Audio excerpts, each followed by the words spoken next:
Good morning, everyone, and welcome to the fourth quarter presentation for IDEX Biometrics. Thank you all for joining. I'm Vince Graziani, CEO at IDEX, and with me today is Katarina Eklof, our Chief Commercial Officer at IDEX. Thank you again for joining. Very nice to meet you all. Before we jump in, it's always important to recognize the normal disclaimers that this presentation includes forward-looking information and statements, and as always, it's subject to change. And now let's just dive right in. Here we are in the first quarter of 2024 with the biometric card market poised to take off. It's important to note that before now in the biometric card market space, there were really only three major players out in the industry that could deploy a biometric smart card. Those were the three major card manufacturers here in the West, IDEMIA, Thales, and G&D. And IDEX set out on our strategy to enable broader deployment of biometric smart cards by doing complete total solutions for card manufacturers and banks. So now as we come back and look at our achievements for 2023, let's look at how we accomplished that strategy. So we launched in 2023 our new biometric software platforms, both IDEX Pay and IDEX Access. These are complete platforms including the card operating system. And in the case of IDEX Access, we now allow API interfaces for our partners to deploy their own applets for access and access control. We implemented scalable enrollment solutions, including tap-to-phone, which is a much more scalable and deployable solution for enrolling the biometric smart card. We deployed a full end-to-end implementation program for banks and issuers, and Kat will probably talk about that a little bit more later. We enabled more than 20 card manufacturers and partners to come to market with the IDEX Biometrics Fast Track program. This includes all the software and solution, as I've talked about earlier, but also includes manufacturing know-how, which capital equipment to purchase, etc., and what it takes to get through their LOA and get their final certifications.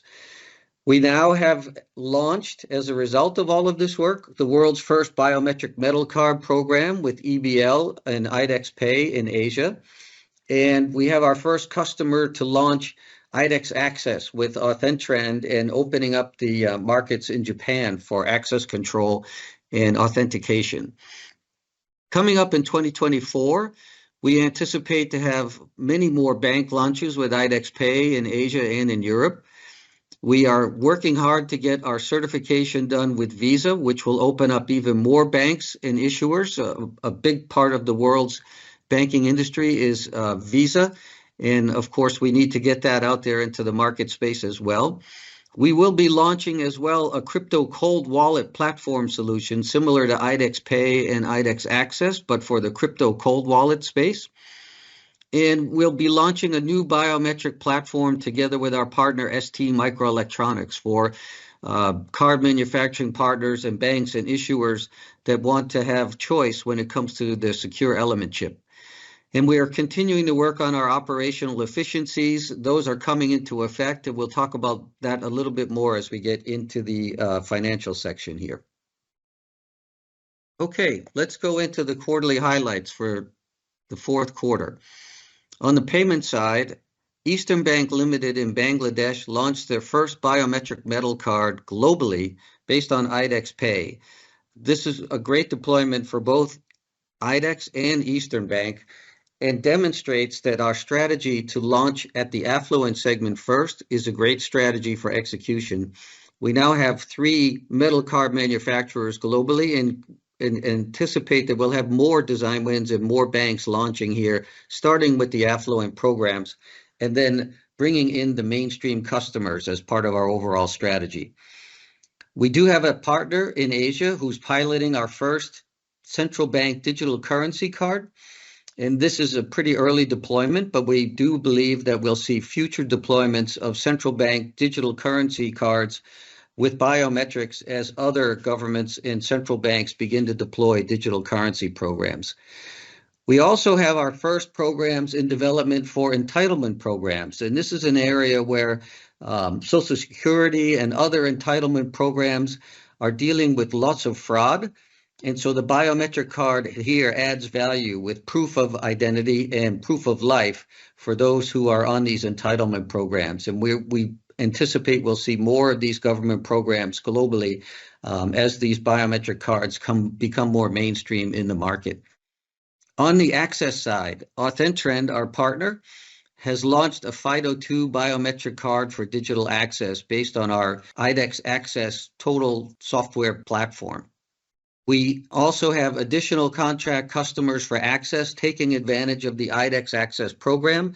And the way that program works is we do the full card operating system and enable our partners through an API to add their own value to their access cards and authentication cards by doing their own applets and applications on the card and deploying their own unique solutions for their target markets and their geography.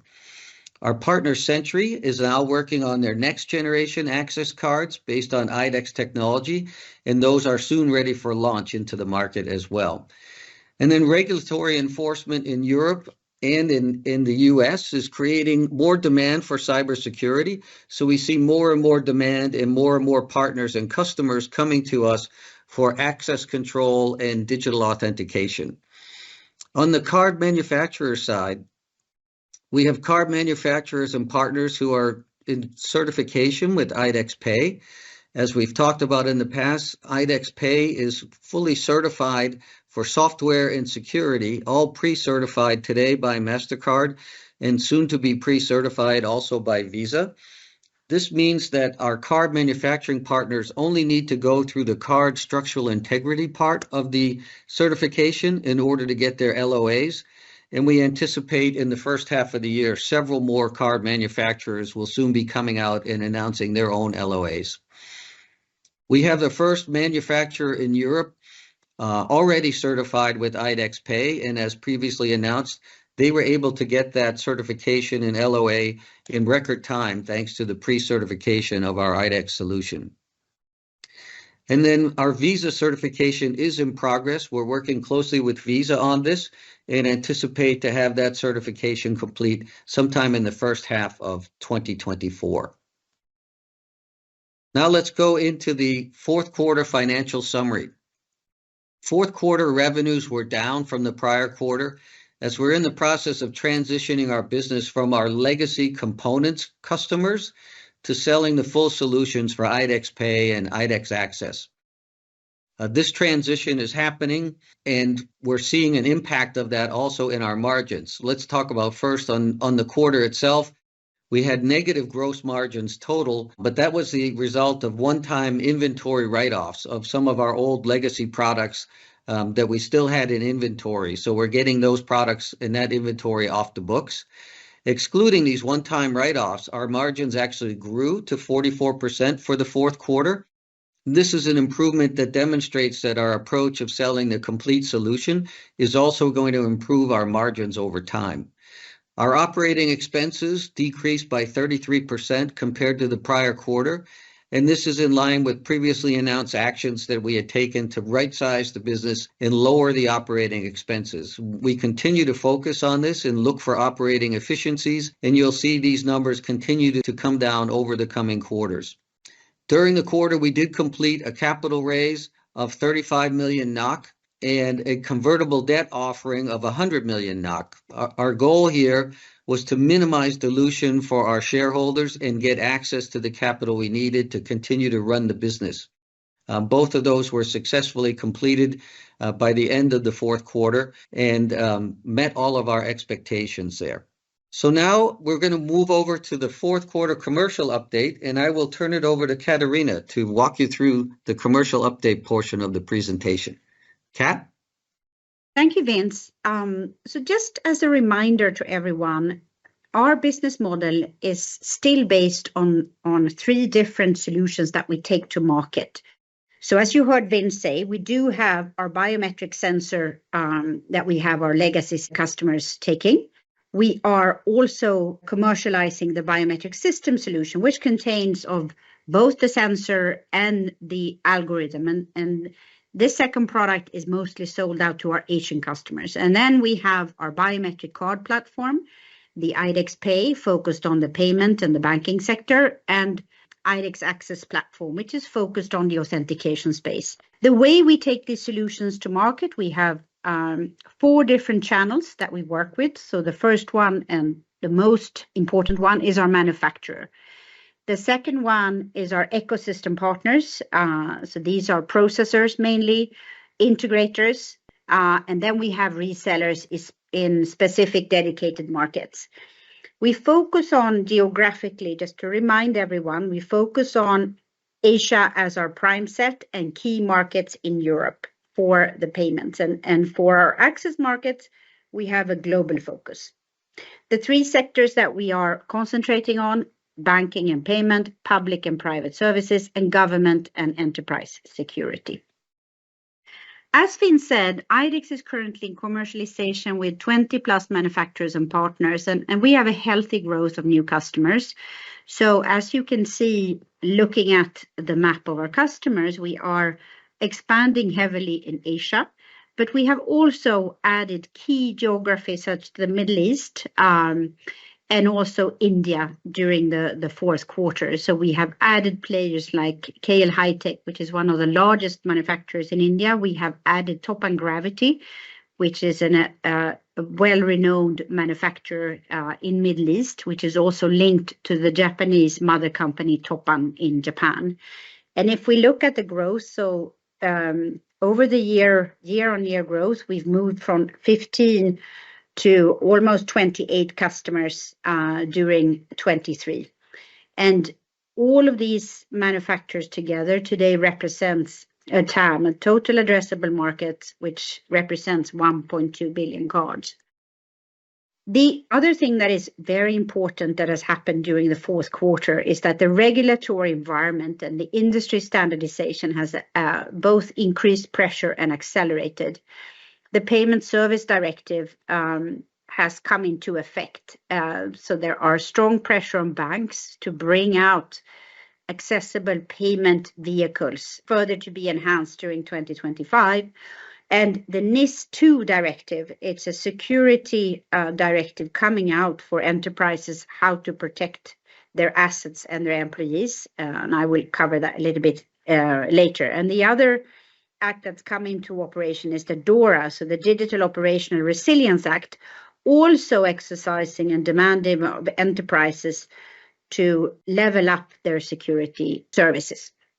When we look at the industry standardization, the main thing that happened during Q4 is that EMVCo, the standardization body for payments, which is global, have put biometrics on the agenda, and the first initiatives to standardize biometrics globally above MasterCard and Visa, because as you know, there are several more payment schemes that are interested in deploying biometrics, and EMVCo setting the framework enables both certification to be faster, more economical and streamlined, but foremost also the consumer experience to be streamlined across all schemes. And the other thing that we're seeing is that FIDO is becoming deployed, and 2 countries that are front runners here for national deployment is Japan and Taiwan.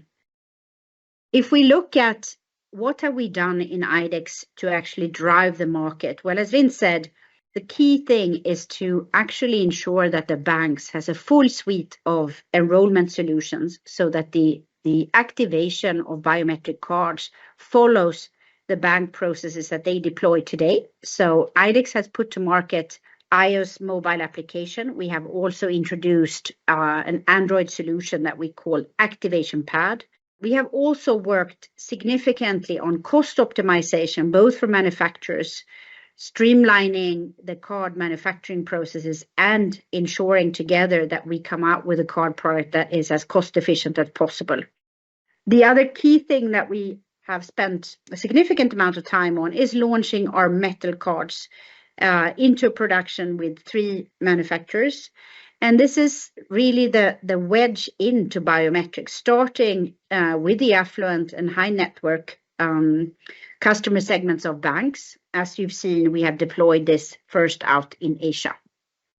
The other thing that's coming into market with IDEX is actually using the combination of a mobile phone. So the communication is steered through the banking mobile app. So when one uses the mobile phone, you get communication and affirmation, confirmation that the transaction has happened, where and when, which is it's a natural linking. And we see banks appreciating to have the strong linkage between mobile and the biometric card. Lastly, just for everyone to understand what IDEX have in market today. So as said, we're rolling out the metal cards. On our plastic cards, they are based on recycled PVC. IDEX issues cards together with banks and manufacturers across debit, credit, prepaid, and corporate cards, all segments to enable banks to enforce biometrics and put it where their segments see best fit. And lastly, in Bangladesh with EBL, which is the leading innovator bank in Bangladesh, very happy to announce that EBL is taking the charge of bringing biometrics to Bangladesh, and it has caused a lot of excitement and many customers awaiting this card. The core reasons for EBL to launch this, it brings them differentiation and very focused on their high-end customers. So as they travel, look for less declines. Customers are demanding secure cross-border payments. The ambition is to drive top of wallet, and of course, by that it renders customer loyalty. So exciting news as this gets into market. Now, as it comes to our access and authentication products, today globally, cyber security represents over $10 trillion, with McKinsey forecasting a double-digit growth over to 2025. Therefore, today we see 90% of the enterprises implementing a zero trust strategy as frameworks to combat these threats. So access management is becoming a top priority for these enterprises and fueled by some key trends. So first of all, you all know cybercrimes methods are becoming more sophisticated. It's pressuring the enterprises to raise the bar. The increasing dependency on online collaboration. So all enterprises are dealing with collaboration between employees, contractors, suppliers, and customers. And this requires enterprises to be extremely diligent in who can access what. And the last key thing that has happened since COVID is, of course, hybrid work models. So right people can access the right system no matter where they are, outside or within the firewall. So this is driving the global market to multi-factor authentication, and it is becoming a standard, a de facto standard.